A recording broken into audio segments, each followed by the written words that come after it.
ছেলেরা মেয়েদের মধ্যে শপিং করতে পারে না ঠিকই, কিন্তু ছেলেরা কিন্তু মেয়েদের জিনিস দেখাতে পারে। ওয়েলকাম টু পুজো আসছে টাকা যাচ্ছে সিরিজ। তো চলো গড়িয়াহাটে কি কি পাওয়া যাচ্ছে দেখা যাক। তো কমফর্ট জোন থেকে বেরিয়ে ঢুকেই বললাম। প্রথমে শুরু করলাম কানের দিয়ে। এখানে মোটামুটি 50 থেকে 60 টাকা দিয়ে শুরু। আর গড়িয়াহাটের মোড়ে একটা দোকান দেখলাম, 100 টাকা থেকে 350 টাকা অবধি এখানে কানে, জাস্ট অসাধারণ। বিভিন্ন ইয়ারিংস আছে। নেকলেসটা বললে 200, 250 টাকা থেকে স্টার্ট। আচ্ছা, তারপর ব্লাউজের দোকানের কাছে যেতেই দোকানদার বললো এগুলো তোমার জন্য না, বলে তাড়িয়ে দিলেন। এখানে বেশ কিছু জরি কাজ দেখলাম, বেশ চোখে পড়লো।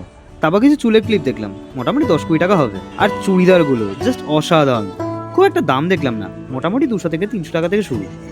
তারপর একটু রেস্ট নিয়ে ছুট দিলাম শাড়ির দোকানে, কারণ মা বলেছে শাড়ি না আনলে কিন্তু বাড়িতে ঢুকতে দেবে না। তো মায়ের জন্য দুটো শাড়ি নিলাম 1300 টাকা দিয়ে। আর এটার লোকেশন বাসন্তী দেবী কলেজের সামনে। তো এরকম আরো ভিডিওস পেতে চাইলে জানাও, আর ফলো কলকাতা জিলিউশন।